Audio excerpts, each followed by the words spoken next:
Sí, estemos... No. Nos colaboramos y vemos que nos trabamos.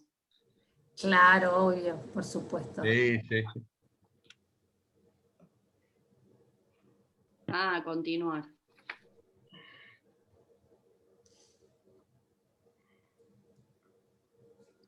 Yo tengo que... Hola, buenas tardes, bienvenidas, bienvenidos.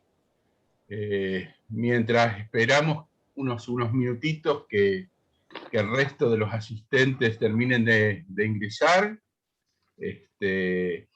vamos a ya dar pie al siguiente panel. Gracias por estar acá. Gracias a usted. Bueno. ¿Qué tal? Buenas tardes para todos. Buenas tardes. Hola, buenas tardes para todos. Buenas tardes. Bueno, es bueno saber que se escucha, que se ve bien. Tanto como que nos vemos bien, Bordi. Natalia, ¿no quería hacer? Es la edad. Era un comentario técnico, no estético. Claro, sí. No, porque me asusté porque hace un ratito la conexión me dijo que estaba inestable. Digo, oh, puto, Murphy.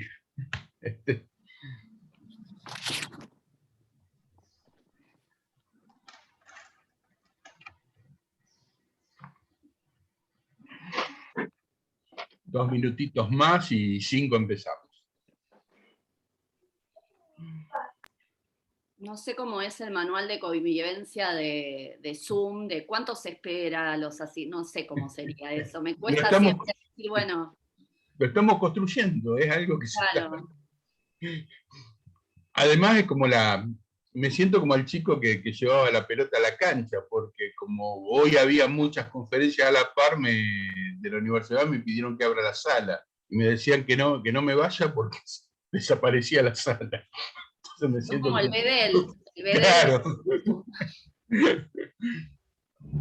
No la veo a Cata. Pues me quedó fuera de... Sí, no, está. Está. Ok. Ay, Cata, sí, tengo que hablar para verme. No, claro, puede ser.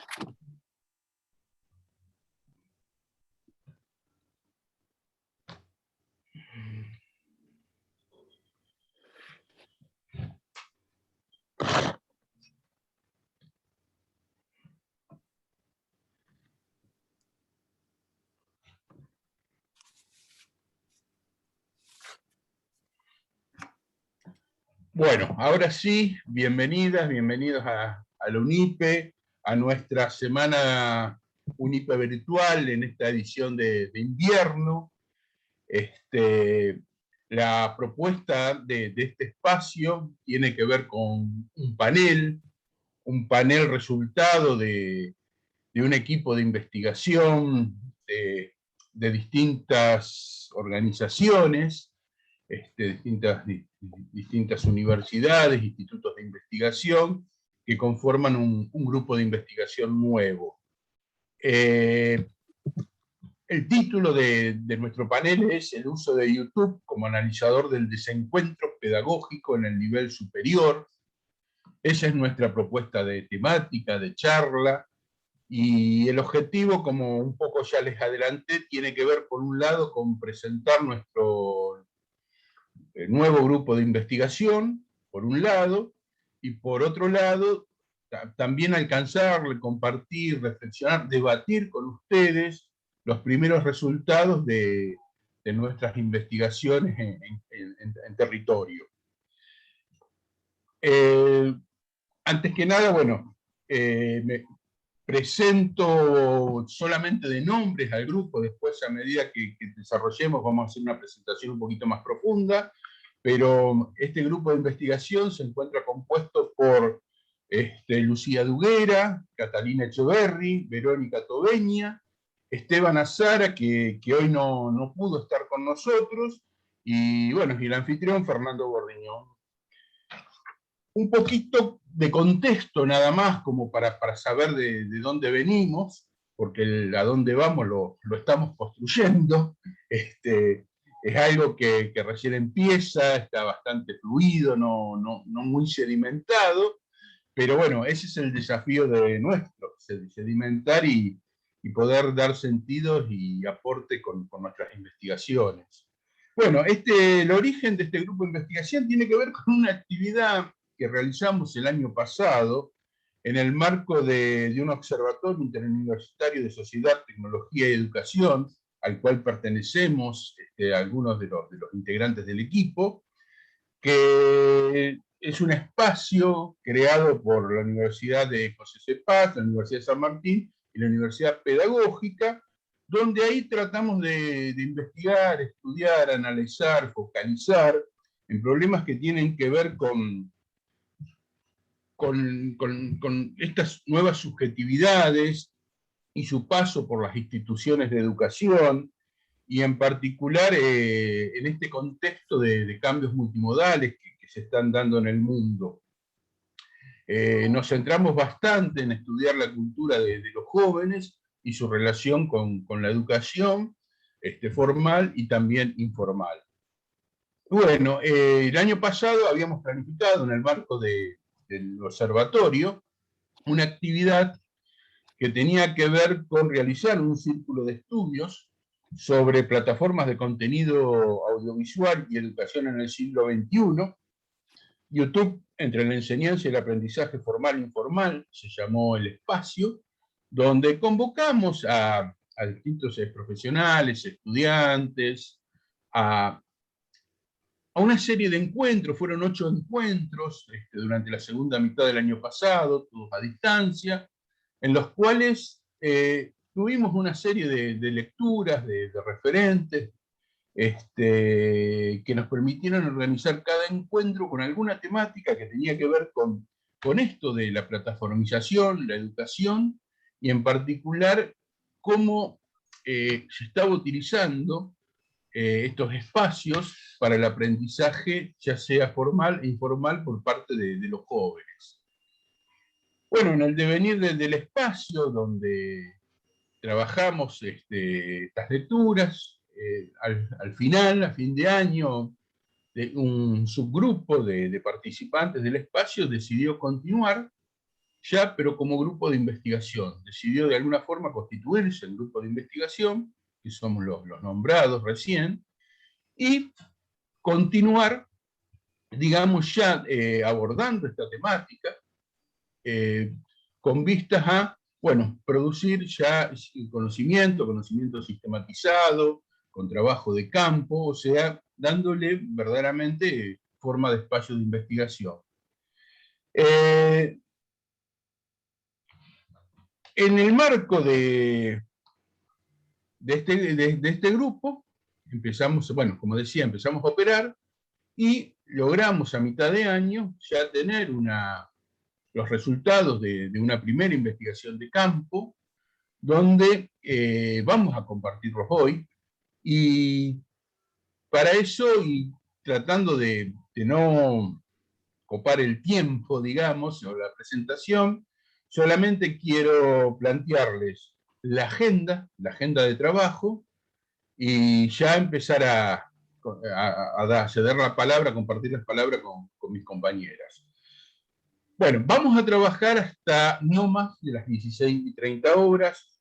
Ustedes saben que esto continúa, en esta sala va a ser utilizada por otro evento, así que la recomendación fue no trabajar más allá de las 16:30. Nosotros programamos como 3 bloques principales que van a habitar durante la primera hora, no más de las 16 horas. Nos vamos a extender sobre estos 3 bloques, y donde básicamente el primer bloque tiene que ver con el contexto de nuestro trabajo, de nuestro grupo de investigación, y algunos elementos teóricos que hemos construido, que hemos seleccionado, que nos direccionan, nos dan un rumbo y nos permiten también establecer un diálogo primero académico entre nosotros y también con aquellos grupos que queremos llegar con nuestros conocimientos construidos. Luego, en la segunda parte, vamos a presentar los primeros resultados de nuestra investigación, valga la redundancia, de nuestra primera investigación, que ya van a ver que tienen que ver con el tema central de este panel, que es una taxonomía, una primera taxonomía de los desencuentros con los procesos de enseñanza y aprendizaje que muchas veces están derivando que estudiantes de la educación formal recurran a contenido audiovisual de la educación informal, en particular de YouTube. Y en la última parte vamos a trabajar de la exposición con 3 metáforas que estamos construyendo, que tienen que ver con un análisis más global, un análisis más amplio, que más allá de los desencuentros también nos permiten hablar de encuentros virtuosos, un poco como que estamos detectando que hay también en esta relación o en estas preferencias de los estudiantes por estos contenidos audiovisuales, en particular de YouTube. Hablamos de YouTube desde su hegemonía, no más allá de eso. Bueno, hasta acá es la presentación. En esta presentación quiero continuar, bueno, ya presentando formalmente a la profesora Verónica Toveña, que es investigadora asistente de CONICET desde 2015, es doctora en Ciencias Sociales de Flaxo, magíster en Sociología de la Cultura y Análisis Cultural en UNSAM, licenciada en Ciencias de la Comunicación, UBA, e integra el Núcleo de Estudio de Políticas Educativas y Contemporaneidad NEPEC, que dirige la profesora Guillermina Tiramonti en Flaxo. Es más conocido como el Grupo de los Viernes. Actualmente está a cargo del curso de posgrado, El futuro ya llegó, pero está mal distribuido, la escuela en la era digital, dictado en modalidad virtual en la Universidad Nacional de Quilmes. Bueno, Verónica va a trabajar presentando un poco esas ideas, ese contexto que tiene que ver con nuestro grupo. Adelante. Bueno, Bordi, muchísimas gracias, muchas gracias por la presentación. Muchas gracias a todos por estar del otro lado interesados en nuestra propuesta, en el marco de esta Semana de Invierno de UNIPE, que la verdad nos honra participar de un encuentro de estas características con el foco en las temáticas que hace esta actividad. Así que agradecida de poder compartir con ustedes y con este grupo que conocí el año pasado, en ese círculo de estudios que contó Fer, y los conocí virtualmente, no los conozco personalmente, nunca nos vimos en el mundo físico, y esto lo traigo a colación porque me parece que habla mucho del mundo en el que estamos viviendo, y forma parte de esto que tenemos que pensar y queremos pensar a través de nuestra investigación. ¿En qué mundo estamos viviendo y cómo desafía eso a la educación? Formal, informal, escolar, nivel superior, digamos, a la educación en general, digamos. Creemos que estamos frente a un mundo nuevo que tiene otra naturaleza distinta a la que tenía el mundo cuando los sistemas educativos formales se crearon, y bueno, nos toca hoy repensar, captar cuál es el espíritu de nuestra época para poder volver a pensar los desafíos que tiene por delante la educación. Y el objeto que nosotros elegimos para esto es YouTube. Ese fue el objeto de estudio, de análisis, de reflexión que nos dimos el año pasado en ese grupo y que continuamos este año. ¿Por qué YouTube? Bueno, YouTube es un fenómeno cultural y es un fenómeno también en tanto es una mediación clave para el aprendizaje. Lo que nosotros encontramos investigando es que hoy YouTube es la segunda página web más visitada del mundo, que en 2016, cuando llevaba 1 año y medio de vida, fue adquirida por Google, y la importancia que ya había adquirido Google en lo que es el mundo de la socialidad en red, hizo que para YouTube significara un crecimiento cuantitativo y cualitativo de los contenidos que circulan por ahí. No fue lo mismo YouTube antes y después de Google, ¿no? Y esto entonces generó nuevas condiciones para la producción y el consumo audiovisual. Cuando uno mira y trata de analizar qué tipo de contenidos hay en YouTube, lo que uno ve es que preponderan contenidos de entretenimiento, preferentemente música, videojuegos, pero que cada vez más ese tipo de contenidos está disputado por otro que es de carácter, podríamos decir, educativo. En general, ¿sí? A veces con contenidos muy específicos, a veces con contenidos muy generales, pero contenido que podemos encuadrar dentro de la educación.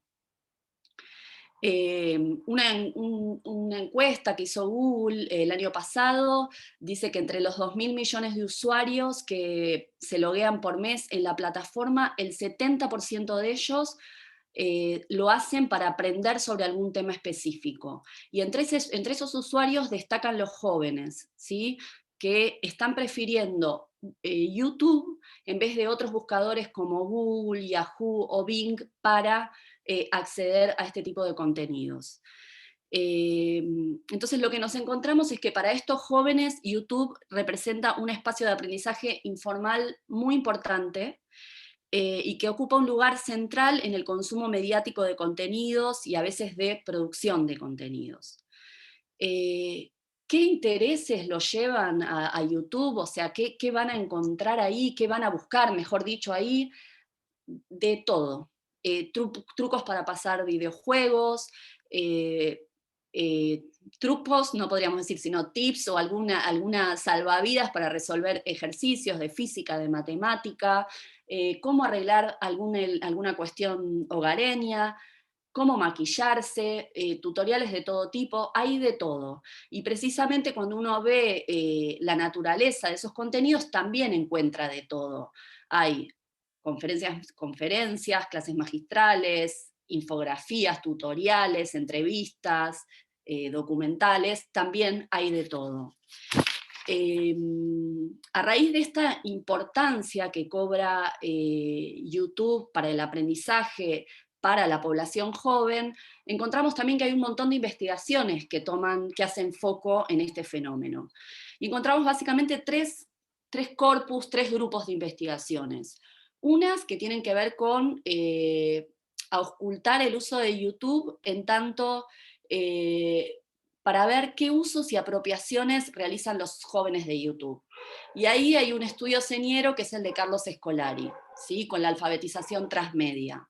Que aquí salió un artículo en la revista Anfibia que se llama Lo aprendí en un tutorial, que es un buen trabajo de entrada a este tipo de estudios, por eso lo menciono. Es cortito y es muy elocuente de lo que están sintiendo los jóvenes y para qué van los jóvenes ahí.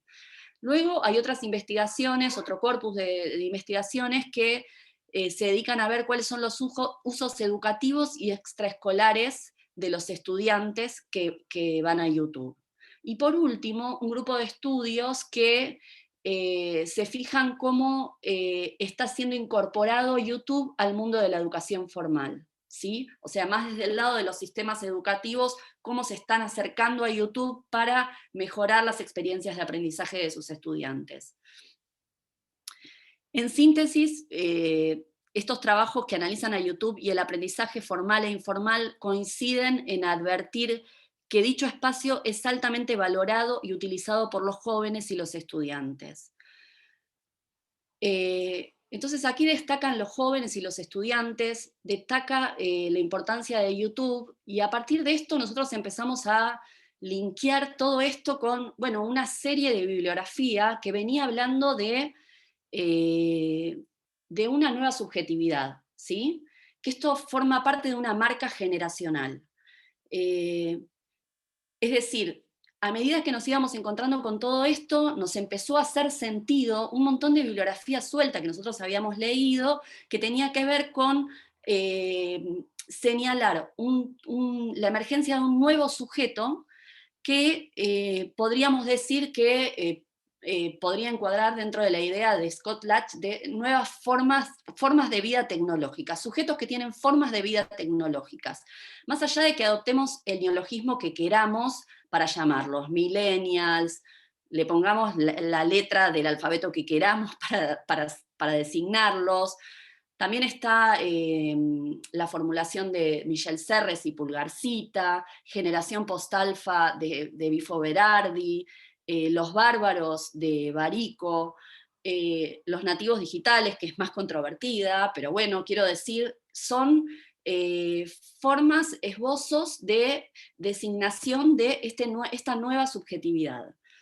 A mí me parece, si bien son nombres, son nociones que buscan designar algo, algunas me parecen que que se han ocupado muy bien de buscar bien ese nombre.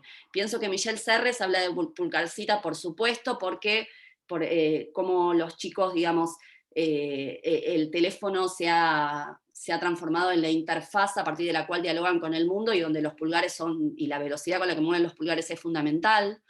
Pero también pienso que Barico, cuando dice los bárbaros, lo que está queriendo decir es también señalar la forma reactiva que nosotros tenemos de recibir a estos nuevos sujetos, ¿no? Los estamos tildando de bárbaros, digamos, hay como un déficit en no son seres civilizados a nuestra imagen y semejanza.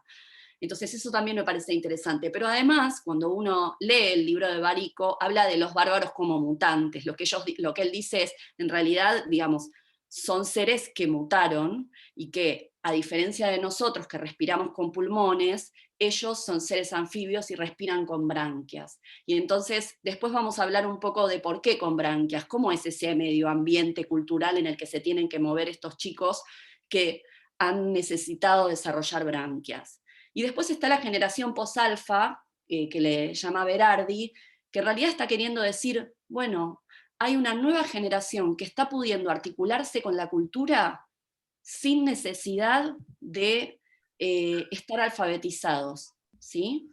Hay chicos que tienen un acceso con la cultura antes de aprender a leer y a escribir.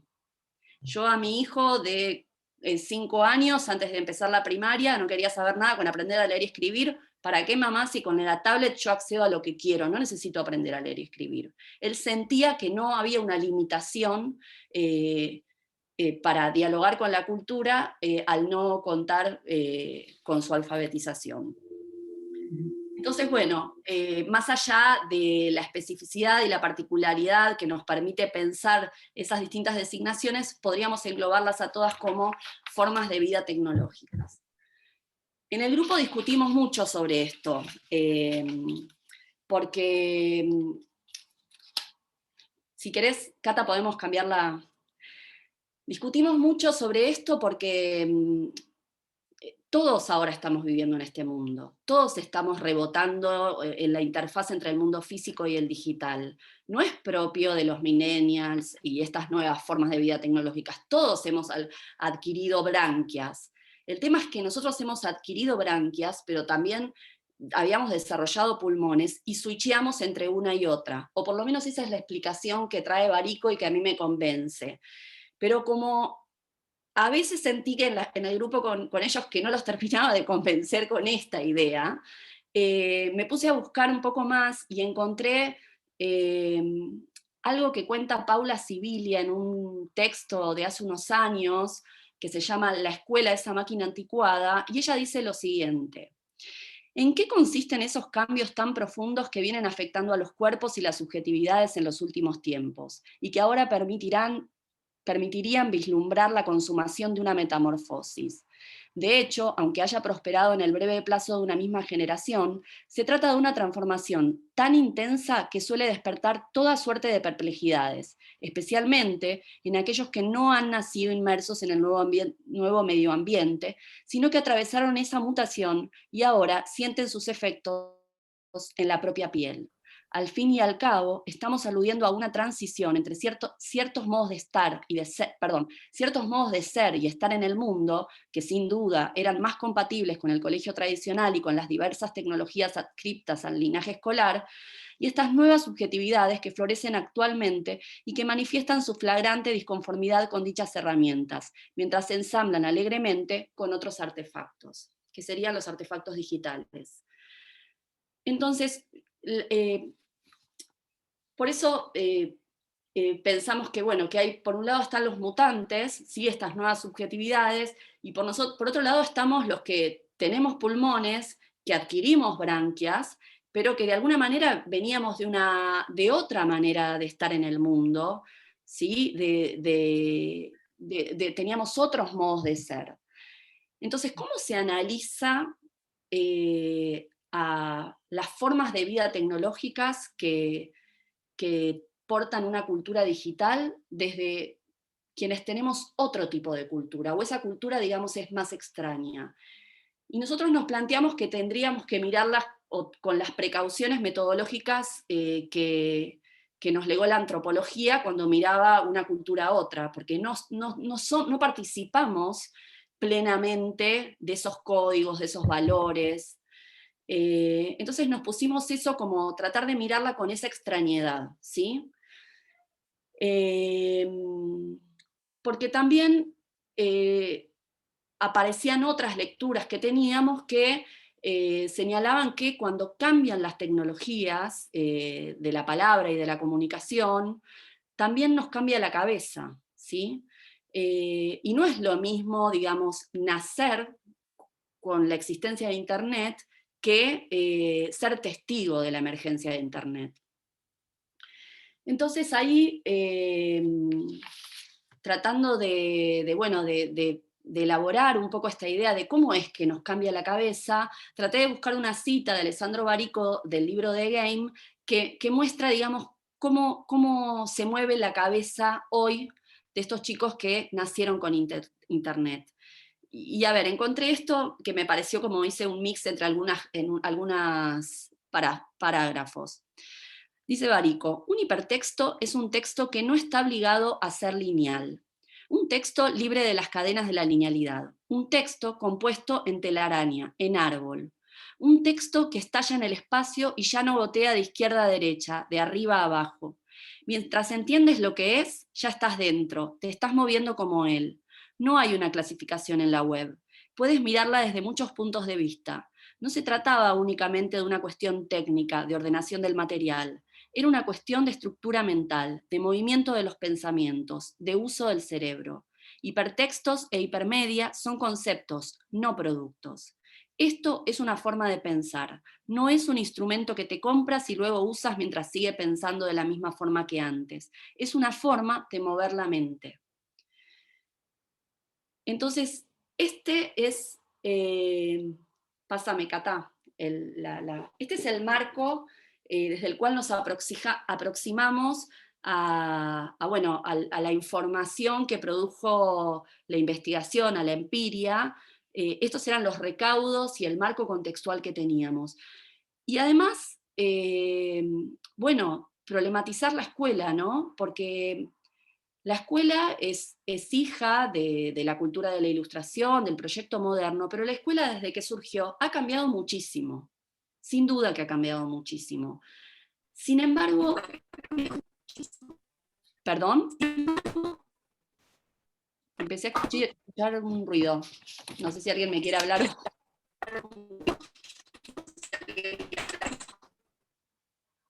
Bueno, continúo, no, es ruido. Decía que la escuela ha cambiado muchísimo.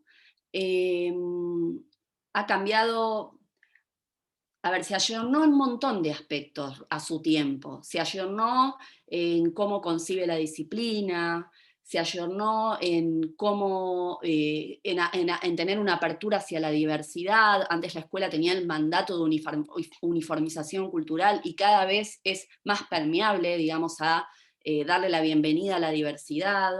Se ayornó permitiendo vínculos más horizontales entre docentes y alumnos. hubo una serie, digamos, dentro del cambio de la moralidad de la sociedad en general, que la escuela se fue permeando de eso. Sin embargo, creemos que lo que es el núcleo que hace a la especificidad de la escuela, que tiene que ver con su propuesta pedagógica y su concepción del conocimiento, se mantuvo incólume, ¿sí? Que eso no varió. Seguimos pensando, acercándonos, organizando el currículum por asignaturas, o sea, seguimos con la matriz enciclopedista, tenemos siempre la misma escena áulica, y las referencias culturales siguen siendo las de la cultura de la Ilustración. Entonces creemos que ahí hay una explicación para ese desanclaje del que hablan los autores, Jesús Martín Barbero, pero muchos otros hablan de ese desencuentro y de ese desacople entre la institución educativa y la cultura contemporánea.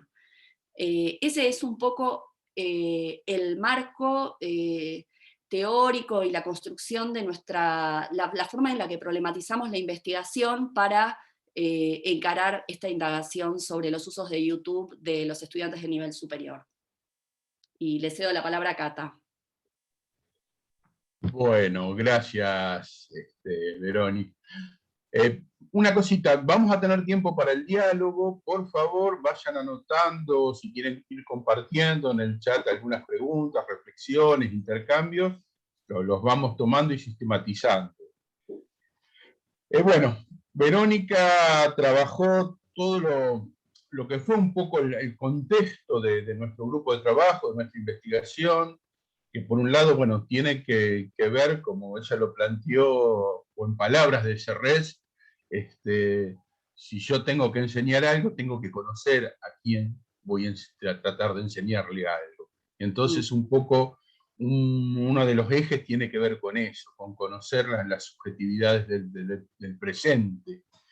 Y por otro lado, también, como señala muy bien Verónica, es, bueno, ver en ese fenómeno de deriva de estudiantes a YouTube, ¿qué nos está diciendo de la escuela? ¿Por qué están yendo ahí?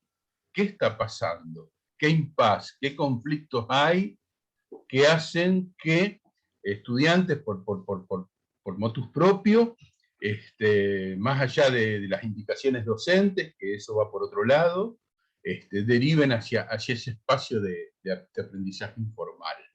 Eso es un poco resumiendo las grandes preguntas que constituyeron, bueno, esta primera investigación, que básicamente es un estudio exploratorio. Hicimos el año pasado, en un par de meses, sobre el segundo cuatrimestre,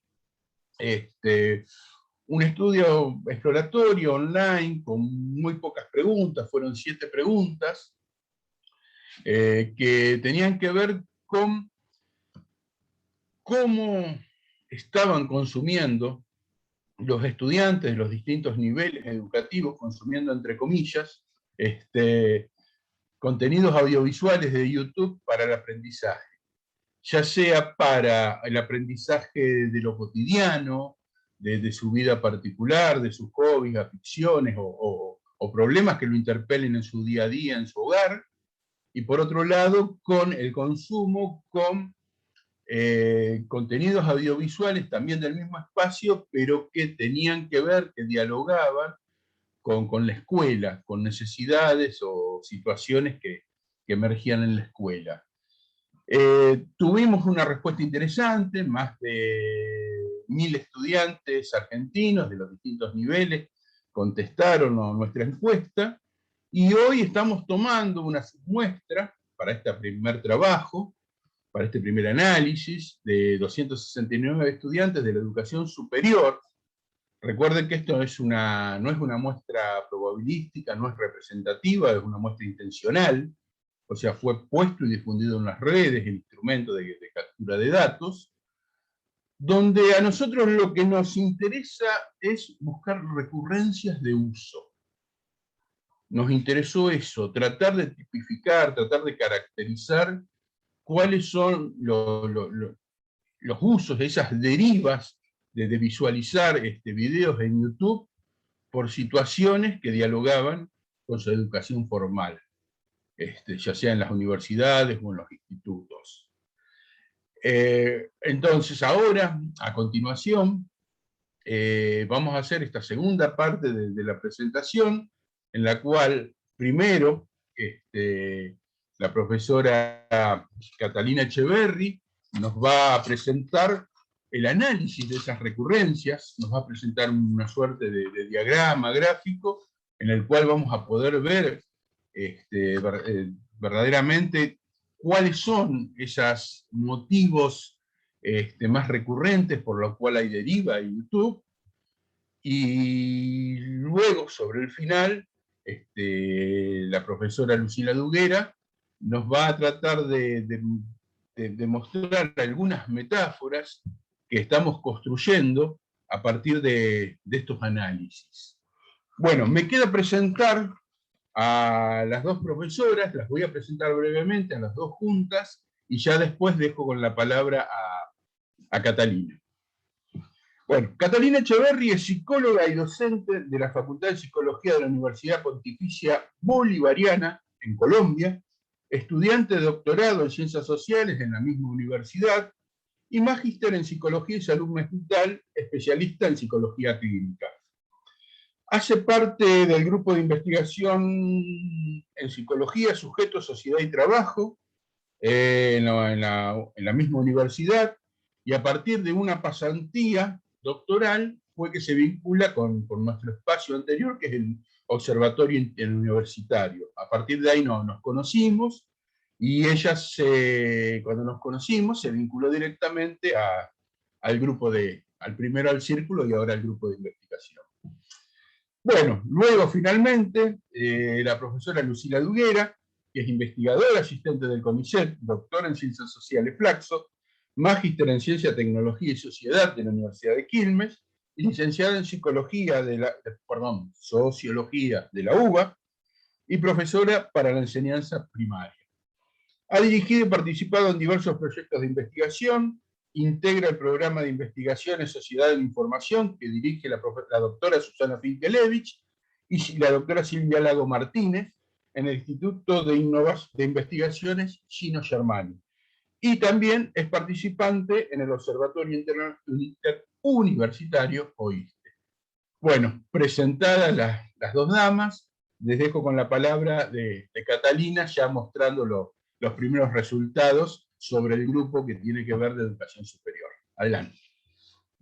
Muchas gracias, Fer, por la presentación, y precisamente mi rol es contarles esta primera aproximación a unos resultados donde hemos encontrado unas categorías que emergen de los relatos, de los testimonios, de lo que nos compartieron los participantes frente a los usos que le conferían a YouTube para sus procesos de aprendizaje.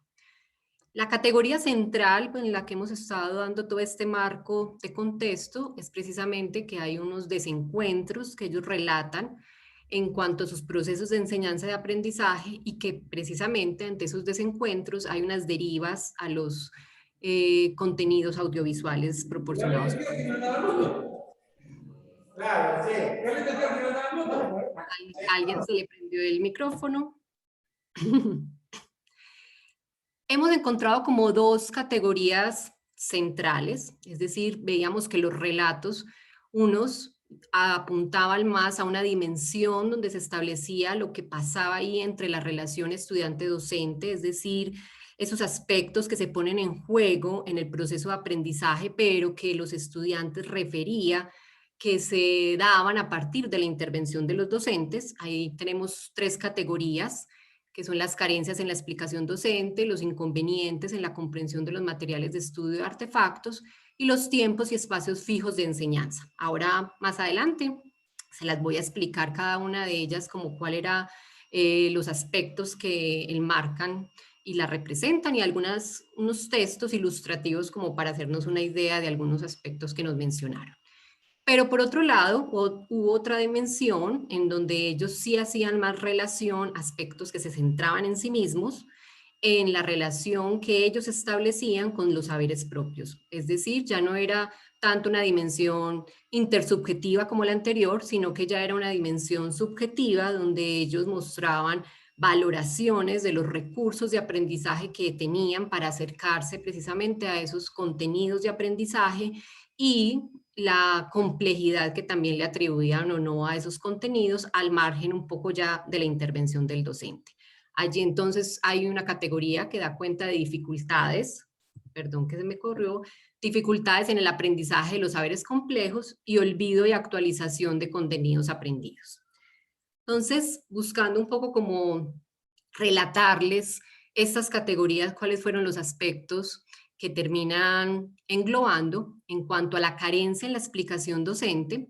Uno de los testimonios nos mostraba, por ejemplo, que de ellos decían: generalmente miro tutoriales que me explican el paso a paso de ejercicios que el profesor hace muy rápido y no se entiende. Es mejor que un libro para esto, es como tener un compañero que sabe y te explica. En esas carencias de la explicación docente, habían muchos testimonios que daban cuenta de que consideraban que la explicación por parte del docente era insuficiente o insatisfactoria por distintos motivos, como este testimonio lo relata, porque era muy rápida, porque no profundizaba en los contenidos, porque la explicación era incomprensible, poco clara, le faltaba contexto, le faltaba una explicación desde precisamente los ejemplos. Igualmente, ellos hacían alusión a que en algunas ocasiones incluso la explicación estaba totalmente ausente, es decir, el profesor no estaba o el profesor no había explicado ciertos contenidos que necesitaban para dar cuenta de algunos ejercicios o frente a ciertas temáticas. Allí hay como una persona como rayando. Creo, Bordi, que tú puedes poner como algo para que no... Bueno, voy a continuar. Miremos a ver que no afecte.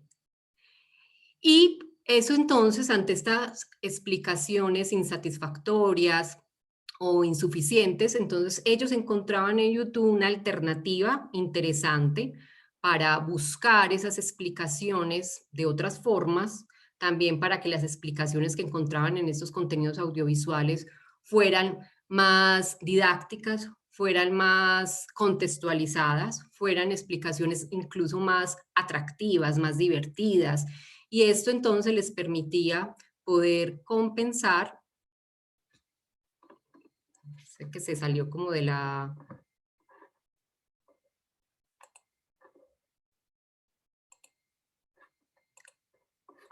¿Están nuevamente viendo la presentación? Sí, sí, Cata. Me salió sola. Voy a volverla a poner. Listo. Entonces ellos encontraban que estas explicaciones a las cuales podían acceder por medio de los videos de YouTube resultaban entonces más cercanas, más comprensibles, más atractivas, más motivantes. Entonces allí vemos entonces una carencia que los hacía ir a derivar a YouTube y donde ellos daban cuenta como de unas caracterizaciones que veían en esa explicación del lado de los docentes. Por el otro lado, también habían una categoría que engloba inconvenientes a la comprensión de los materiales de estudio y los artefactos. Este testimonio nos relata: cuando había un tema que no llegaba a comprender con los textos, miraba un video para poder realizar las actividades. Fueron muy frecuentes los relatos donde ellos indicaban que los textos académicos, la bibliografía que asignaba el docente o la que acompañaba un curso, eran difíciles para comprenderlo, los autores, los conceptos trabajados. Entonces, que en ocasiones estas situaciones hacía que ellos recurrieran a los contenidos audiovisuales de YouTube en distintos momentos, tratando de sortear y compensar esa falta de claridad que encontraban en los textos. Algunos, por ejemplo, relataban que lo hacían antes de abordar la bibliografía propuesta, como una manera de motivarse, como una manera de aclarar cosas antes de enfrentarse luego como a los textos, a los artefactos. Y otros referenciaban que lo hacían más posterior, es decir, leían la bibliografía y luego iban a los videos para tratar de comprender mejor, para tratar de complementar o para tratar de resolver dudas que tuvieran.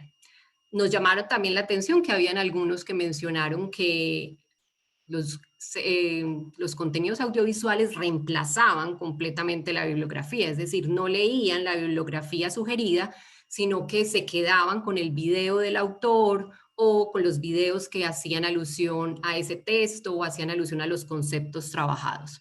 Entonces vemos allí donde ellos en estos materiales de estudio, estos artefactos, hay unos inconvenientes, hay unas dificultades que tratan de sortear a través de los CAP, a través de los contenidos audiovisuales, para mejorar y facilitar su comprensión. Otra de las categorías son tiempos y espacios fijos de enseñanza. Por ejemplo, cuando tengo una duda teórica, pongo un video y mientras lo escucho, voy haciendo cosas de la casa y si es más práctico, lo miro en detalle. Aquí fue constante también una característica que es propia de lo que también facilitan los videos de YouTube, es que ellos relataban que ante los tiempos fijos, los espacios establecidos por el sistema educativo tradicional, ellos se encontraban con momentos donde surgían dudas, donde surgían otras necesidades y no estaba el docente disponible, no podían acudir a un compañero, no podían preparar ciertas temáticas o hacer ciertos ejercicios con la ayuda de otra persona. Entonces, los videos de YouTube salían allí como para auxiliarlos, como para permitirles compensar ciertas comprensiones o aclarar ciertas dudas que les resultaban difíciles de manejar solos y que los videos les proporcionaban esos recursos para finalmente resolverlo. También habían alusiones muy interesantes a que los videos de YouTube tenían una gran preferencia en la medida en que les permitían pausar los contenidos, repetir contenidos que de pronto no les hubieran quedado claros, retroceder, volver a verlo cuantas veces necesitaran. Y esto es una situación que muchas veces en el aula de clase es difícil hacer, es difícil repetir hasta que logre entender una temática, entonces ellos se sentían un poco más libres, tranquilos de poder relacionarse con esos contenidos bajo sus propias lógicas y ritmos de aprendizaje. Igualmente, algunos mencionaron que era interesante que estos videos podía permitirles en cualquier lugar, en cualquier espacio, en cualquier hora del día, acudir a ellos, poder reforzar o buscar procesos de aprendizaje, lo cual riñe con los tiempos y los horarios fijos del sistema educativo tradicional. Y por último también, como lo muestra el testimonio, así había una alusión a poder ver los videos y hacer otras cosas en simultáneo, de tal manera que esos tiempos y esas dimensiones entre una esfera y otra todo el tiempo quedan imbrincadas y no como sucede cotidianamente, donde muchas veces el chico está en el aula de clase o está en su curso y no puede estar haciendo otras cosas, como lo hemos visto ahora con todo este tema de la pandemia, que nos permite hacer demasiadas cosas incluso a la vez, facilitado por las tecnologías. De esta manera vemos que entonces la anterior categoría hacía una valoración que apuntaba mucho a lo que venía desde hacia afuera, donde venía de esa relación con el docente, mientras que esta categoría, la dimensión en relación al estudiante y los saberes propios, ya se centra en ellos, en lo que ellos consideran que son los recursos, las habilidades, las posibilidades que tienen para acceder a esos aprendizajes y también las características de esos contenidos. Entonces aquí encontramos que ellos nombraban también que habían unas dificultades en el aprendizaje porque esos saberes eran complejos. Y por eso entonces acudían a YouTube para tratar de recibir una ayuda, una facilitación, un disminuir o acortar esa ruta que de otra manera sería muy larga o sería muy dispendiosa para ellos. Entonces ese testimonio muestra que en materias que implicaban cálculos matemáticos me ayudaban muchísimo los videos que muestran el paso a paso sin saltarse obviedades. Entonces, hay contenidos que ellos consideran que son de un alto nivel de abstracción, sobre todo fueron frecuentes las alusiones a utilizar YouTube en casos de las ciencias exactas, las matemáticas, las operaciones, incluso también nos llamaba la atención que había mucha alusión también a contenidos muy teóricos, por ejemplo, en clases de filosofía, de psicoanálisis, de psicología, donde también estos videos les permitían esa complejidad simplificarla, es decir, descifrar esos contenidos que eran sumamente difíciles de acceder, de comprender. Allí entonces los contenidos audiovisuales les permitían en un formato más cercano, como es precisamente lo audiovisual, les permitían acercarse a una comprensión más acorde a sus recursos, a sus posibilidades, y de esta manera ir desglosando también como el paso a paso para poder comprender procedimientos, procesos que son muy complejos, pero que con las posibilidades que les daba la tecnología iban acercándose poco a poco, paso a paso, a lo que se requería de ellos para poder adquirir este aprendizaje de un saber en específico. Por otra parte, ellos también hicieron alusión a que había un olvido o una actualización de contenidos aprendidos. Es decir, que ante situaciones específicas ellos tenían que dar cuenta de un saber y se encontraban con que los habían olvidado o que sus saberes ya estaban desactualizados en relación a las nuevas versiones que habían sobre el conocimiento que se estaban produciendo.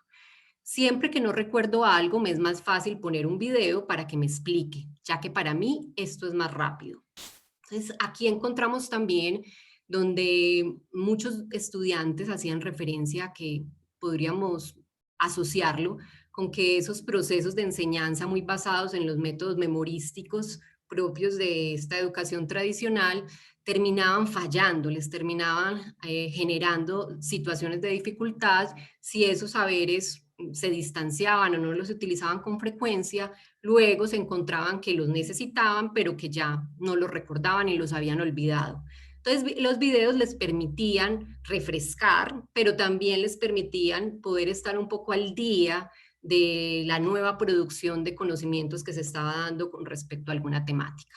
Entonces, vemos entonces que en estas categorías que venimos compartiendo, tanto del lado de la relación estudiante-docente como relación estudiante-saberes propios, nos empezábamos como grupo a darnos cuenta que habían unos impases, unos desencuentros, unos desacoples que se estaban evidenciando en estos relatos, en estos fragmentos, donde más allá del uso nos estaba diciendo de qué manera la educación formal no estaba dando respuesta, no estaba logrando dar cuenta de unas necesidades, de unas demandas de aprendizaje, y que los chicos y que los jóvenes, que los estudiantes y las estudiantes estaban sorteándolo, lo estaban tratando de remediar, de resolver con unos recursos y con unas posibilidades que las estaba encontrando ahí en los contenidos audiovisuales en la plataforma de YouTube. Entonces, a partir de esos elementos más descriptivos, luego entonces fuimos construyendo unas metáforas más analíticas, más teóricas, que todavía están en construcción y que nuestra compañera Lucila les va a compartir. Bueno, ¿cómo están? Bienvenidas y bienvenidos. Buenas tardes. Bueno, antes que nada es un gustazo estar acá otra vez en la Semana UNIPE, así que gracias por convocar. A ver, la idea es a partir de lo que señalaron las compañeras, ¿no? Del contexto que hizo Vero y que estos primeros resultados que compartió Catalina y lo que señalaba, junto con lo que señalaba Bordi con esta metodología de investigación, empezamos a pensar, ¿no? Cuáles eran aquellas como categorías, aunque sea de manera provisoria, ¿no? Quiere decir que no, digamos, no están estabilizadas, sino que con la vocación de encontrar un diálogo, ¿no? O de sortear ese hiato que hay entre esas prácticas de aprendizaje que despliegan las y los jóvenes por fuera de los sistemas educativos, ¿no? Y esas prácticas de enseñanza que llevamos a cabo las y los docentes. Entonces, con ese horizonte, ¿no? Es que estamos pensando en estas metáforas. Metáforas que nos permitan reflexionar acerca de potenciales encuentros, ¿no? de de hacer más fructíferos esos encuentros cuando acontecen, ¿no? Esa situación educativa viene en términos de Freire, me gustaría pensarlos. Claro que una de las preguntas, ¿no? Recién yo la escuchaba a Cata y los escuchaba a los compañeros y me quedaba pensando, ¿no? Algunas preguntas que voy a hacer breve de la presentación para que después nos dé tiempo al diálogo, que creo que es lo más interesante de este tipo de conversaciones que ensayamos tejer hoy. Bueno, ¿en qué medida si la educación formal tiene que dialogar, ¿no? Con estas prácticas que las y los estudiantes despliegan por fuera, y en qué sentido tiene que dialogar, ¿no? Creo que ahí hay una pregunta por hacernos, ¿no? Y al mismo tiempo también, bueno, cuáles sí, cuáles no, si es que uno podría establecer alguna suerte de categorías. En otro orden, a la luz de algo de lo que señalaba, ¿no? Cuando Vero compartía esto que escribió Escolari en Anfibia, ¿no? Lo aprendí en un tutorial, ¿no? O ese switcheo entre branquias y pulmones, si es que necesariamente los sistemas educativos tenemos que tejer branquias, o si está bueno que ensayemos una suerte de diálogo entre ese switcheo entre los pulmones y las branquias, ¿no? Entonces, a partir de esas inquietudes, que les propongo pensar en un ratito, es que pensamos esas inquietudes que también surgieron parte del equipo de investigación, o de este pequeño equipito que estamos dando forma, ¿no? Desde hace unos meses, es que ensayamos estas metáforas. Y lo primero que encontramos, esa primera metáfora a la cual aludimos, que es un ensayo un poco provocadora ¿sí? Para invitarnos a esto de la conversación, tiene que ver con pensar en este aprendizaje a control remoto.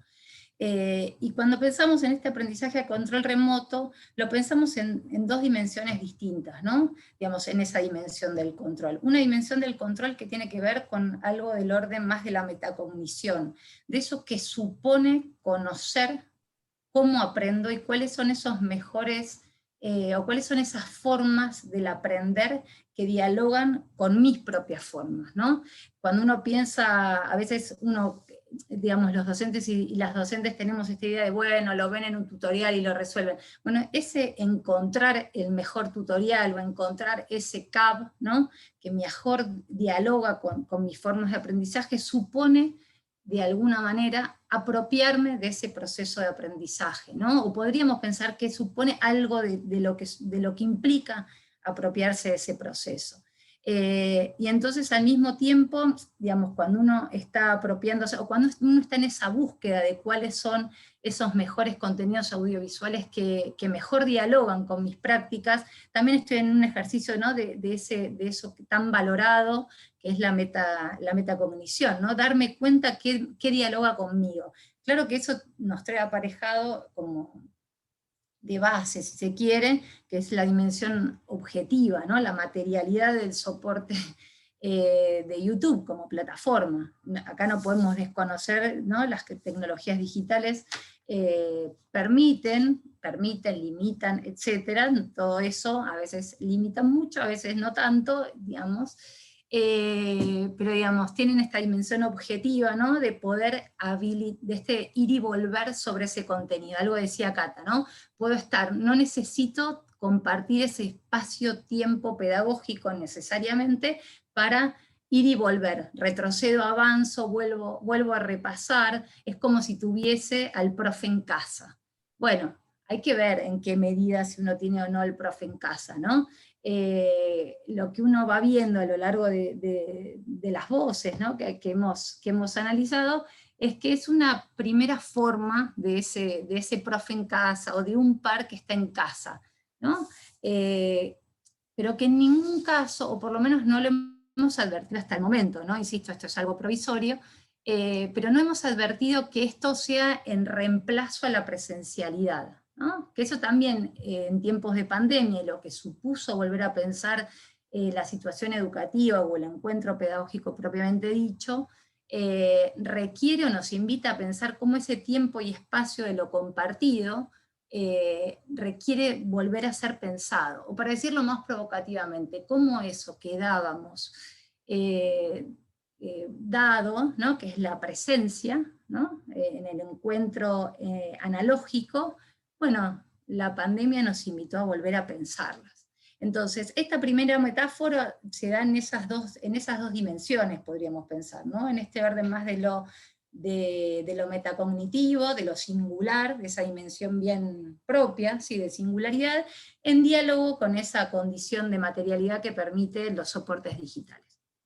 La segunda de las metáforas sobre las que estamos pensando tiene que ver con a los CAPs como traductores de contenidos. El término de la traducción es muy polisémico, ¿no? Y merecería otra discusión, otro día nos encontramos si quieren a poder conversar al respecto, pero acá le estamos pensando a estos CAPs como traducciones, ¿no? Como facilitadores, si se quiere, de estos contenidos, ¿no? Que hace un ratito Cata contaba que resultan a veces excesivamente complejos.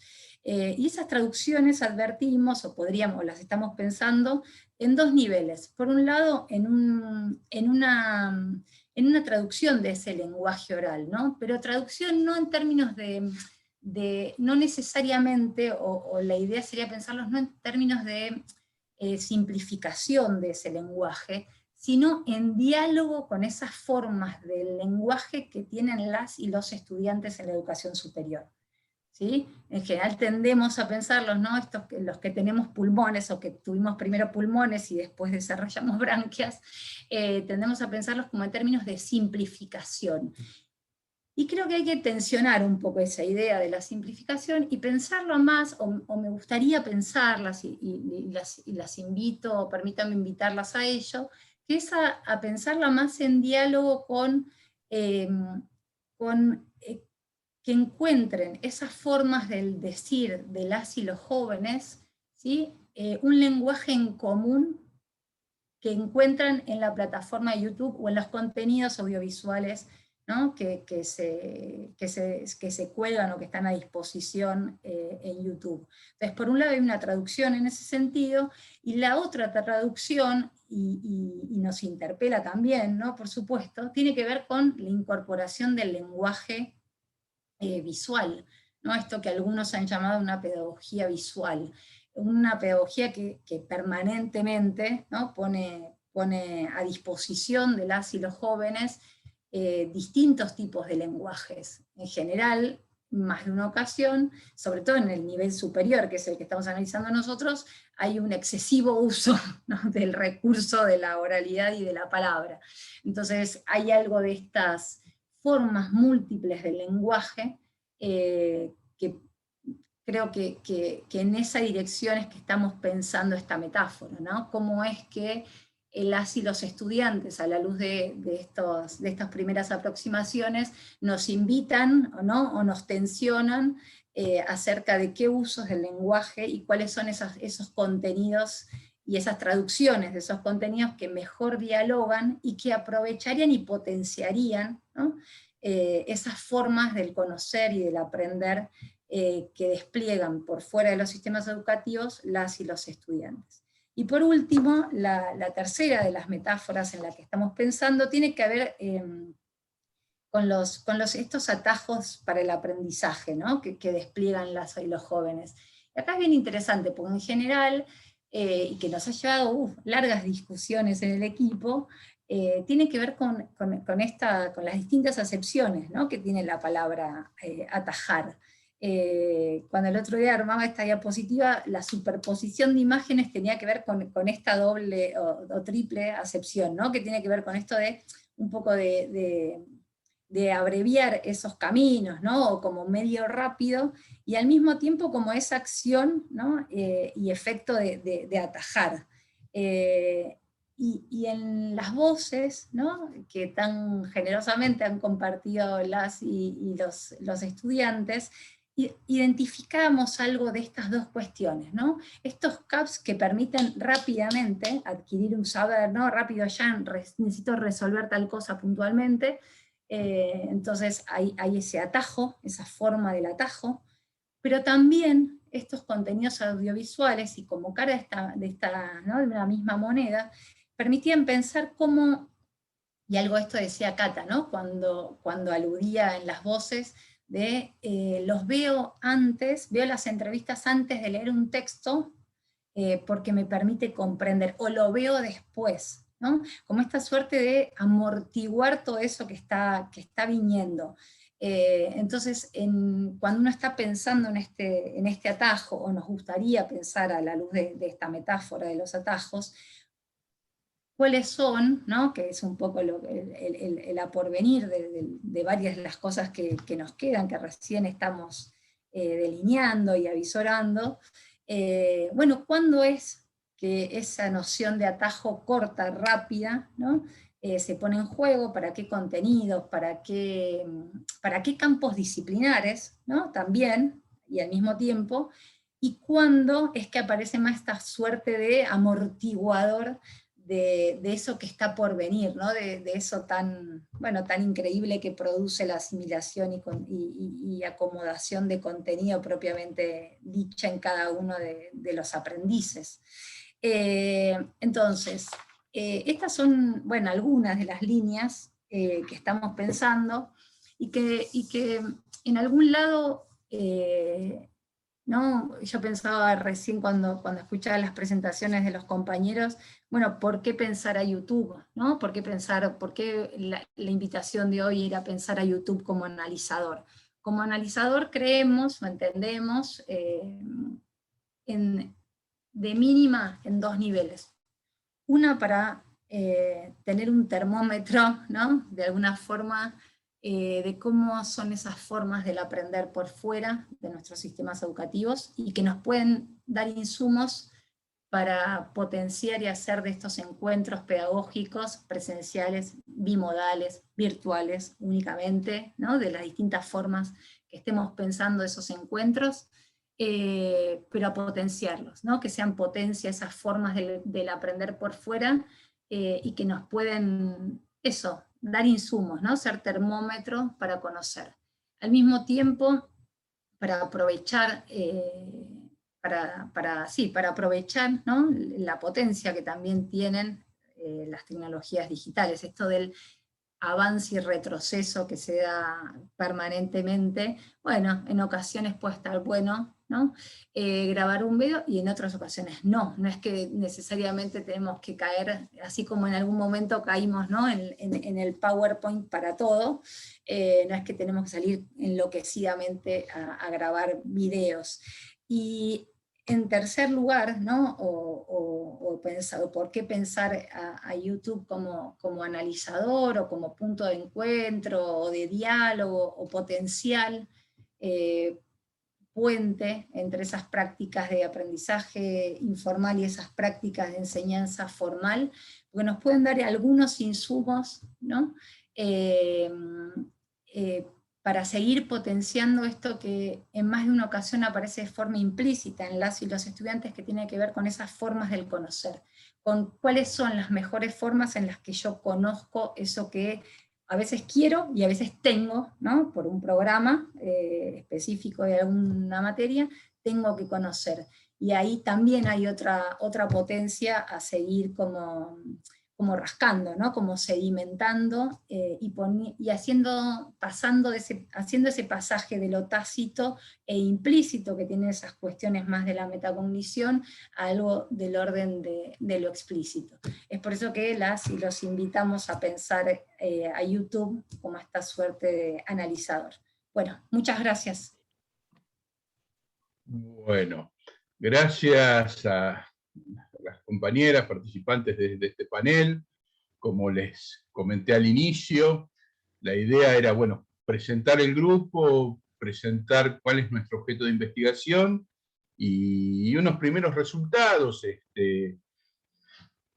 Eso, bueno, creo que lo hemos hecho, hemos pasado esta primera presentación en sociedad, ya hay algunas preguntas. Y solamente antes de pasar a la parte de preguntas, decirles, bueno, que vamos a continuar, digamos, nuestra línea de trabajo. Ahora, por un lado, va en la profundización de estas metáforas, por un lado, en una reflexión mayor, en un debate mayor y profundización. Y segundo, es que de toda la bibliografía que hemos trabajado, que ha sido bastante, porque hay un trabajo de revisión previo bibliográfico, bastante extenso que hemos hecho, no hemos encontrado estudios de este tipo, donde se ponga la mirada en las derivas de los estudiantes de la educación formal a YouTube, como decía Lucila, como ese termómetro. Entonces, creemos que desde ahí estamos aportando algo, una mirada distinta, una mirada nueva, y una mirada que puede ayudar a contribuir a problematizar, a visibilizar y a tratar esos pasajes que muchas veces aludimos. Eso es lo que quería decir. Ahí he compartido en el chat una serie de investigaciones de integrantes del grupo, para que las compartimos con ustedes. Son todos papers que están disponibles, abiertos, digamos, los pueden descargar. Y bueno, uno de ellos, bueno, es esa recopilación de la bibliografía. Bordi, ¿Sí? no, estaba viendo que en el chat viste que hay una serie de preguntas. Sí, ¿Querés sí. que vayamos? Pasemos a las preguntas. ¿Querés bastonear vos las preguntas? Dale. No, a ver, Leonor nos pregunta, ¿no? O nos invita a pensar esto de cómo, dice, teniendo en cuenta YouTube como herramienta educativa, sus múltiples usos y facilidades y contenidos disponibles, ¿podría pensarse o reflexionar que ha afectado la creatividad, innovación y producción propia de contenidos pedagógicos en las comunidades educativas? ¡Chan! ¡Qué pregunta! Bueno, acá no sé si tendríamos todos la misma, ¿no? Que podemos ensayar alguna suerte de respuesta, creo que individual, Leonor. No sé si tendríamos un hilo conductor o la misma respuesta. No sé quiénes de los compas o de los, acá de los colegas presentes tiene ganas de compartir algo acerca de esto. A mí me parece que esto que dice Leonor me gusta, esto que traes, Leonor, porque, bueno, no por nada a mí me asignaron esto del marco contextual y lo de las, digamos, traer eso, el marco teórico, porque, digamos, a mí todo me linkea con algo que leí, y yo leo eso y digo, bueno, claramente, digamos, las nuevas tecnologías de la información y la comunicación, las TIC, vienen se empieza a hablar a partir de la emergencia de las TIC de otro modelo de relación con la cultura que habilita la creación de esta noción que creo que es de Toffler, que es la de prosumidores. O sea, ya no somos consumidores, sino que nos habilita la posibilidad de ser productores culturales. Y desde ya que esto podría producir desplazamientos en el rol de los docentes. De hecho, digamos, existe ya el fenómeno de los edutubers, ¿sí? Que están, bueno, trabajando en YouTube, alojando en YouTube sus propuestas, sus contenidos audiovisuales ahí en tanto docentes. Ahora, también ahí me parece que hay algo para pensar, sobre todo en el sistema educativo argentino que tiene tantos problemas, ¿no? No solo se trata de la tecnología, ¿sí? Sino también de qué pedagogía articula virtuosamente con la tecnología. Porque nosotros venimos de un sistema educativo que ha sido muy exitoso hasta por lo menos la primera mitad del siglo pasado, quizás más, pero ahí era indiscutible su éxito, en parte porque tenía algunos problemas que solemos soslayar, que es que no era para todos, ¿sí? Ahí hay un problema que a veces nos olvidamos y, digamos, si lo vemos como, bueno, la edad de oro, digamos, si no estaba tan bueno esa idea de la educación, digamos, que de entrada, digamos, excluía a ciertos sectores sociales.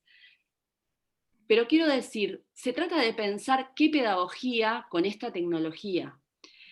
Y teniendo, digamos, el océano de información digamos, y la cultura volcada a Internet, se trata también no de que los docentes se pongan digamos, a engrosar ese sustrato que hay en Internet, sino a que puedan ser curadores de ese material y que puedan apoyarse en ese material para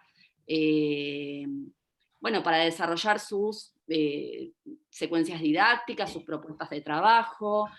Entonces, creo que también hay que ser pragmáticos y hay que poder ser, bueno, económicos en la manera en la que usamos las tecnologías. O sea, ¿tiene sentido que como docente me ponga a producir una clase magistral para alojar en YouTube cuando probablemente ya existan esas clases magistrales? ¿No me convendrá mejor poder dar con ese material y entonces pensar qué tipo de preguntas, con qué tipo de preguntas acompaño ese material para que sea potente? Entonces digo, hay ahí algo para complejizar, ¿sí? Esa es como la respuesta que se me ocurre ensayar. Buenísimo. A ver, vos, Gordi o Cata, ¿quieren sumar algo de lo que decía? Hola, te está alzando la mano. Sí, Perdón. yo quisiera hacer una reflexión o una pregunta, no sé si me escuchan bien. Sí, Sí. sí. Yo la preocupación que tengo como docente y como ciudadano y como persona es que cuando vi que el texto me atrajo cuando decía el analizador del desencuentro pedagógico con el sistema educativo, porque yo lo que veo que me pasa o que le pasa a mis alumnos, estamos descansando mucho en tener el saber al alcance de la mano, pero no veo que que lo estemos aprendiendo. Lo comparo con los números de teléfono. Yo antes me sabía todos los números de teléfono y hoy sin mi teléfono no recuerdo ni el número de teléfono de mi madre. Y me preocupa ir al mismo camino con el conocimiento que tenemos en las redes, que tenemos en Internet, que tenemos en YouTube, que indudablemente tenemos al alcance de nuestra mano. Podría cambiar la correa de distribución del auto yo con un tutorial de YouTube sin tener la menor idea de mecánica, pero estoy aprendiendo todo eso que tengo tan al alcance de mi mano. Esa es mi preocupación a futuro, ¿no?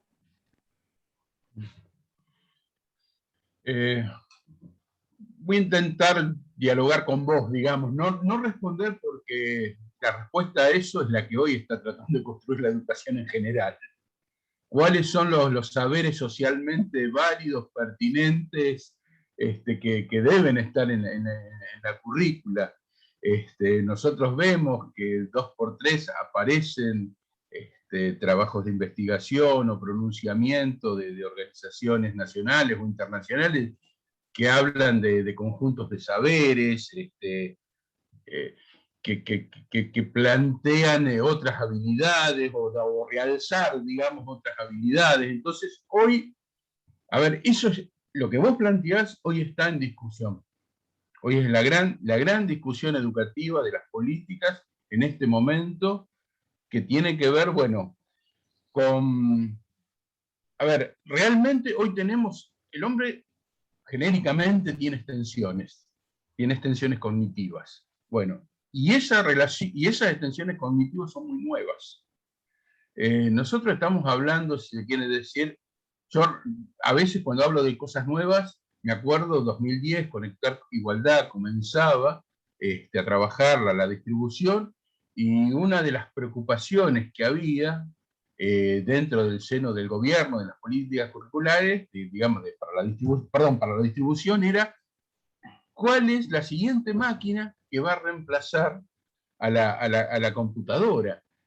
Vamos a la tablet, vamos hacia otra máquina más grande, vamos, y sin querer y de la mano, o sea, sin conocer y de la mano del mercado, 2013 nos llegó el smartphone al bolsillo de cada uno. O sea, eso habla de cambios que se dan muy rápido y además a veces con factores que no necesariamente los gobiernos, ahí las tenemos, que los gobiernos a veces pueden manejar y pueden tener. Entonces, yo creo que, te digo, no tengo respuesta para vos, pero te digo que esa es una gran pregunta que tiene que estar presente en nosotros todos los días, que tiene que estar, y lo que sí también, por otro lado, salimos de una época de la escasez, entre comillas, a una época de la abundancia, lo cual la abundancia no significa un determinismo de que va a ser mejor, sino yo quiero ver la abundancia desde la potencialidad educativa, donde si eso lo comprendemos, lo entendemos, este momento de abundancia, o como diría Martín Barbero, este momento donde hay cambios significativos en la circulación del saber, tiene que ser beneficioso para la formación del ciudadano. Pero bueno, solamente puedo decir estas reflexiones, no te puedo dar una respuesta. Por otro lado, esto que decía Bordi, perdón, de la abundancia de la información, la sobreinformación, la infoxicación, hablan algunos autores, también puede sumirnos en la perplejidad si no tenemos una brújula. A mí me parece que ahí, a ver, que no se puede flotar en el vacío. Vos estás preocupado porque te olvidaste los números de teléfono, bueno, sabés dónde ir a buscar el número de teléfono. El problema es cuando hay determinados saberes básicos que nos sirven para operar en el mundo y que no podemos depender de la extensión de turno para todo. Digamos, hay cuestiones que si no las tenemos internalizadas, nos dificultan mucho tomar decisiones o incluso hacer una lectura de la realidad y a partir de ahí operar. Y voy a traer una cita que ya mis compañeros deben estar hartos de escucharme, pero me parece súper atinada, que es cuando se creó la imprenta en el 1500, Michel de Montaigne, que era un historiador y que tenía que ir a la biblioteca de Alejandría para estudiar los libros y aprenderlos de memoria, porque no tenía la posibilidad de tener los libros en su casa, porque eran libros manuscritos.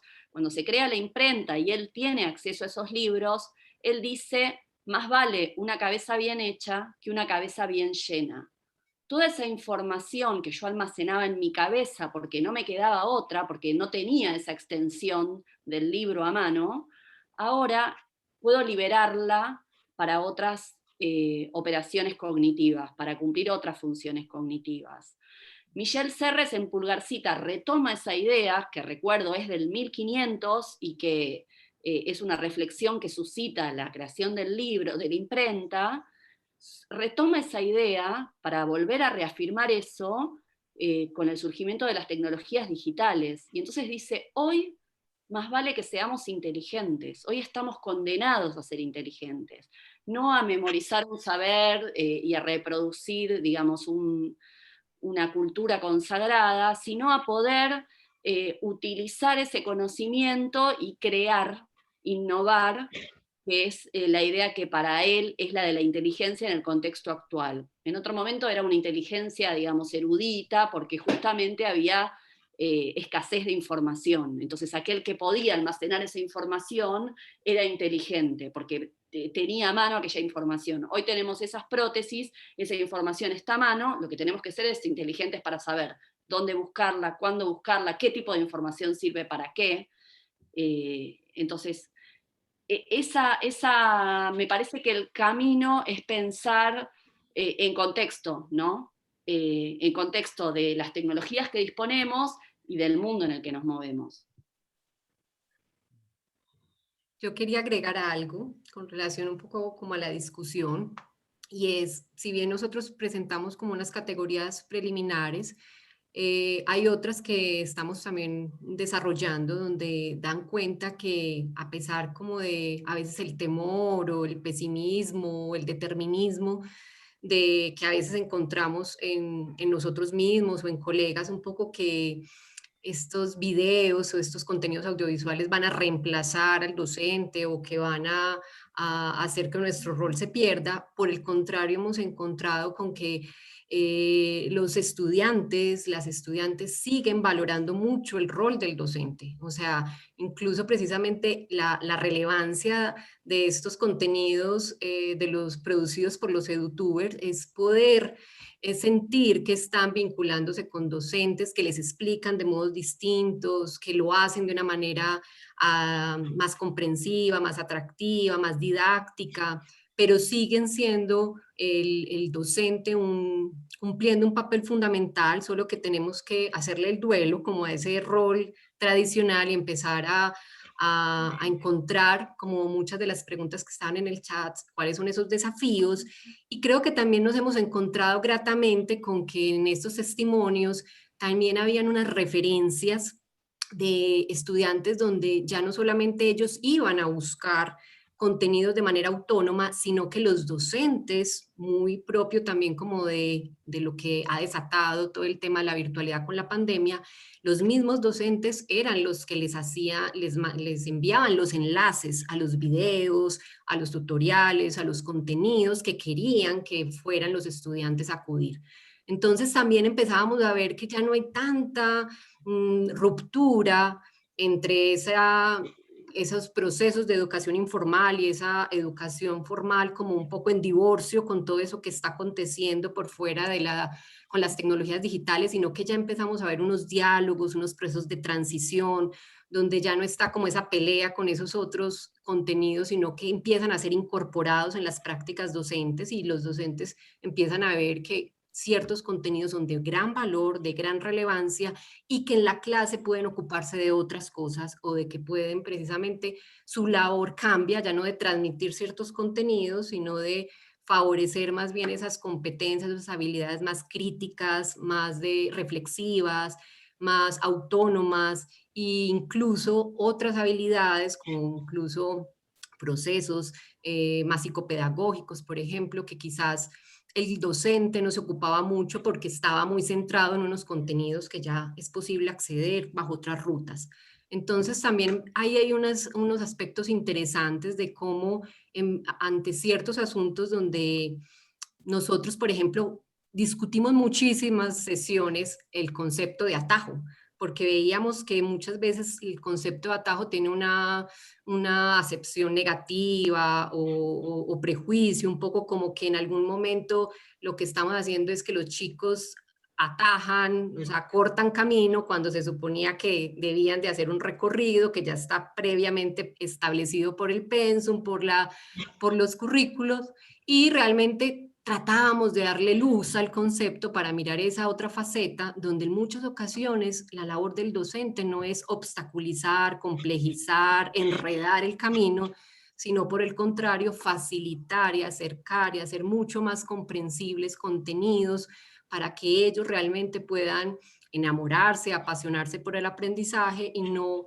generar esos procesos a veces que los aleja y los distancia debido a la complejidad. Entonces, vemos un momento de transición, de diálogo interesante que hay que seguir pensando, que hay que seguir dialogando, donde nosotros tratamos un poco de mostrar algunos elementos problematizadores, pero que también sabemos que hay unos límites en los que podríamos decir que es necesario recuperar y conservar de las formas de conocer, de aprender, tradicionales o de antaño, pero que también hay que empezar a abandonar para poder entrar a innovar en ciertas prácticas y también acoger ciertas tecnologías que ya llegaron para quedarse y con las que tenemos que hacer.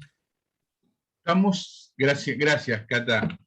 Muy claro. Y una cosita chiquita antes de darle el pase a Sheila Amado, que tiene ahí una pregunta. Uno de los temas que estamos incorporando, que no pudimos trabajar acá, pero que vamos a incorporar, más ahora cuando empecemos a estudiarlo, el nivel medio, las voces del nivel medio, son el reconocimiento de estilos de aprendizaje. O sea, acá hay estilos de aprendizaje que también están en juego y que tienen que ver con la forma de ser de cada estudiante. Entonces, bueno, eso también es una de las variables que nos interesa problematizar en nuestros futuros caminos. Bueno, Sheila, te daría la última pregunta porque estamos con el tiempo ahí jugado. Por favor, ¿Cómo fue adelante. pasando el tiempo? Pensé que miré y dije, y media de repente, porque la verdad que el diálogo está bárbaro, las exposiciones, es muy interesante todo lo que han planteado. Un cariño especial a mis compañeros de trabajo, de investigación también, que están acá presentes. Y un gusto para todos, la verdad, que los sigo desde sus trabajos también. Quizás, no sé si tanto una pregunta, ¿no? Pero quizás pensar un poco con todos, ¿no? Me gustó un poco esta metáfora del control remoto, ¿no? Una de las metáforas que ensayaban ahí. Y cuando pensaba en la metáfora del control remoto, yo hoy más pensaba en TikTok, ¿no? Y la lógica y la velocidad con la que uno se maneja en TikTok. Y cómo se comprimen, ¿no? Contenidos y se busca captar la atención y simplificar en estos cambios tan grandes que se han dado en respecto del espacio-tiempo, ¿no? Cuando pensamos cómo nos relacionamos con el aprendizaje, con el saber. Y creo que esto también tiene que ver con nuevas formas de pensar la comunicación desde este lado de la docencia, ¿no? Porque educar también es comunicar, ¿no? Y creo que ante las nuevas tecnologías digitales, ya hace rato que están presentes entre nosotros, nos aparece como a los docentes este desafío de decir, bueno, ¿cómo comunicamos? ¿No? Nos subimos a la ola de lo hegemónicamente dominante para estar más o menos acorde con eso, o también para qué educamos, ¿no? Y creo que ahí nos aparece como las tensiones. Porque por un lado uno no puede dejar de dialogar con el entorno que cada vez digamos, estamos todos atravesados, en eso completamente de acuerdo, ¿no? Se puede nacer o se puede hacer ese switcheo que decían por ahí. Me costaba entender la figura del switch, después la pensé un poco más mecánicamente y creo que la entendí, ¿no? Pero creo que estamos definitivamente atravesados por eso. Pero me preguntaba, digo, en el para qué educar, en el qué estamos educando. Y bueno, esto también interpela a esta visión enciclopedista que a veces hay de parte, sobre todo porque estamos pensando en los estudios superiores, ¿no? Que sigue siendo fuertemente el centro del autor, que seguimos haciendo clases magistrales, ¿no? Entonces, ¿qué es lo que sucede con esta forma de comunicar y qué es lo que nosotros buscamos también en esta enseñanza, ¿no? Ese para qué de la enseñanza me parece que es central pensarlo, porque ahí es donde vendría la pregunta interesante de cómo comunicamos y de qué forma esperamos que el otro aprenda. A ver, ¿es necesario que la persona se siente 1000 horas a leer un texto que no está pensado para ese destinatario? Porque este es uno de los grandes problemas que tenemos en la formación superior, que los estudiantes tienen que acceder a textos que están pensados para especialistas, para otra época. Bueno, eso quizás me parece que está interesante pensarlo, y también creo que ahí aparece esta idea de YouTube también como una forma entretenida, rápida y fácil de poder acceder a ese contenido que en la soledad se vuelve complicado. Y por último, sí, obviamente la pandemia es un antes y un después en esa revalorización del docente, estoy completamente de acuerdo con lo que estaban diciendo también, porque la pandemia nos ha mostrado que marcan, ¿no? Perfecto el escrito, perfecto el video, perfecto todo lo que quieran, pero yo necesito esa interacción cara a cara, y además se necesita la regulación del tiempo, del aprendizaje y ese acompañamiento que solamente puede estar a partir del docente, ¿no? Entonces YouTube aparece, en el marco de lo que ustedes están encontrando en esta investigación, aparece como anexo, ¿no? Como no sé, como a dar una mano a algo que es más amplio, que es aquello que transcurre en el aula efectivamente y pensado desde la institución educativa, me parece. Entonces, bueno, la verdad que la felicito, me parece que es excelente el trabajo que están desarrollando, y festejo que sea entre varias casas de estudio. Eso lo hace enormemente rico, y espero que nos encontremos en otras oportunidades también. Bueno, muchísimas gracias, Sheila. Muy generosa. Gordi, ¿puedo decir 2 cosas Sí, por favor. en un minutito? Gracias. Cerrá vos directamente porque ya... Bueno, nada, nos quedaron ahí un par de preguntas dando vueltas que se fueron contestando un poco así, ¿no? Como de alguna manera, podríamos decir. Pero están quiero decir los enlaces que no están en el chat, ¿eh? Ah, ok. Sí, no, pero todos los textos son ponen el título y aparecen los 2 o 3 primeros lugares, todos los papers, porque son liberados, así que no hay problema. De última nos escriben. Ah, no, pero no están los títulos. Está el link, está la cita. No están. No está nada, no hay nada. No, ni los títulos, ni el enlace, ni nada. Pero digo, no importa, igual nos mandan un mail y listo, ¿no? Sí. La tecnología digital es la magia. Voy a volver a poner los correos por si alguien quiere escribirle, por ejemplo, directamente a Verónica y que les mande los titulitos.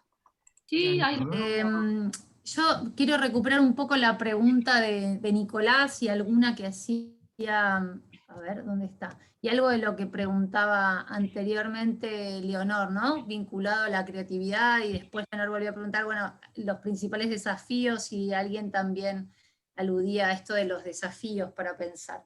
Creo que uno de los desafíos, ¿no?, que intentamos pensar, ¿no?, creo que la pregunta esta que señalaba recién Yaila, el para qué de la educación, ¿no?, pensando en la educación como acto comunicativo, y que requiere, o que nos impone, y la pandemia nos impuso aún más, o sea, ¿no?, nos lo tiró así de frente a la cara, es, bueno, ¿cuál es esa alfabetización, ¿no?, que tenemos, o que intentamos construir? Porque en algún lado una pregunta es, bueno, ¿cuál es la alfabetización y cuáles son esos saberes o esos conocimientos deseables y deseados en nuestros y en nuestras estudiantes? Entonces ahí creo que algunas líneas, ¿no?, uno podría pensar junto con Emilia Ferreiro, cuando ella habla de esto de la alfabetización digital, ¿no? Porque esa necesidad de adjetivar a la alfabetización, y que le gusta más pensar a la alfabetización en términos de una alfabetización situada. Por un lado, pensar un poco en esa dirección de alfabetización situada, y de lo que supone un capitalismo informacional, ¿no?, que no estamos hablando de un marco teórico de sociedad del conocimiento, ni sociedad de la información, de un capitalismo informacional, ¿no?, gubernamentalidad algorítmica, programación, ahí se nos arma como, todo se va como complejizando. Pienso en esto de la creatividad a la que aludía Leonor, ¿no?, porque, nada, bueno, creatividad sí, creatividad no, somos prosumidores, yo ahí peleo un poco por esas nociones. Cuando uno ve la cantidad de contenidos que se producen pocos contenidos, y de hecho los pibes no tienen el hábito de producir contenidos. Son pocos los que son productores de contenidos audiovisuales, somos más todos usuarios, miramos, ¿no?, somos más voyeristas, digamos, pero la producción de contenido es poca. Creo que la pregunta ahí es, bueno, ¿vale la pena? ¿Necesitamos ser todos? ¿En qué momentos? Creo que, digamos, cada una de las distintas categorías, ¿no?, qué concepción de conocimiento tenemos, algo de lo que preguntaba Nicolás, algo de lo que decía Sheila, ¿para qué, no? ¿Qué saberes, qué alfabetización suponen las tecnologías digitales? La creatividad, digamos, van armando como, ¿no?, una suerte de espiral de otras preguntas, que por supuesto que están o que es deseable atravesarlas por la condición material que tienen estas tecnologías, y que algunas que habilitan y que no habilitan, ¿no? Porque, digamos, hay cuestiones que es deseable no olvidarnos, y de situarlas en esto de, ¿vale la pena que todos nos pongamos a producir contenidos? No, por ahí es que seamos grandes curadores de contenidos, es un gran ejercicio, digamos, cuando está lleno de contenidos audiovisuales, y mucho mejor de lo que uno puede producir. Entonces, en cualquier caso, a lo que las y los invito, y están más que invitados para seguir el diálogo en otros espacios, es que, nada, es volver a preguntarnos algunas cosas que estaban muy instaladas, ¿no?, que ya veníamos pensando previo a la pandemia, que la pandemia terminó como de instalar y imponer a los sistemas de educación formal, ¿no? Y de volver a pensar, bueno, ¿cuáles son esas pedagogías, ¿no? Porque en algún, como telón de fondo uno tiene esa pregunta, de cuáles son esas pedagogías que uno va construyendo con, ¿no?, o co-construyendo con esas prácticas de aprendizaje y con esas tecnologías digitales, ¿no? Ahí se arma como una gran escena pedagógica, que sería deseable empezar a precisar un poco más, bueno, cuáles son esas pedagogías efectivamente. Bueno, por mi parte, muchísimas gracias, esperamos verles en otras ocasiones, y nos estamos viendo. Gracias. Bueno, ahí ya pudimos conseguir los enlaces, y hemos copiado de nuevo con los enlaces pertinentes. Bueno, esto ha sido todo, muy, muy contento de poder compartir esto. Y bueno, seguiremos buscando en esta cosa tan apasionada que se llama educación, que en el fondo no es otra cosa que acompañar a otros en su formación, en que puedan ser ciudadanos. Muchas gracias. No, por favor, gracias a todos ustedes, y nos vemos, y un placer así. Gracias, profes.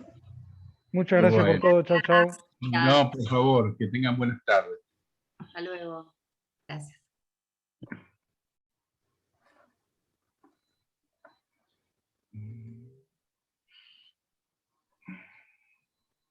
Bueno, las saludo a ustedes, nos vemos la Escúchame, semana. Bordi, ¿de dónde están los enlaces? Están los Sí, enlaces, están. igual no los pude copiar, Los Sí. quise copiar y no pude.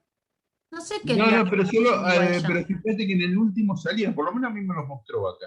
Pero bueno, Yo no pero los cuanto sé. mucho, bueno, ellos si nos llegan a pedir, los enviamos, los tenemos Sí, sí. para enviar. Eso Bueno, no hay no, problema. yo aviso porque en el mío no sé, yo no lo No, veo. pero tampoco, bueno. a mí no me puedo aparece. Y no los pude copiar tampoco, no sé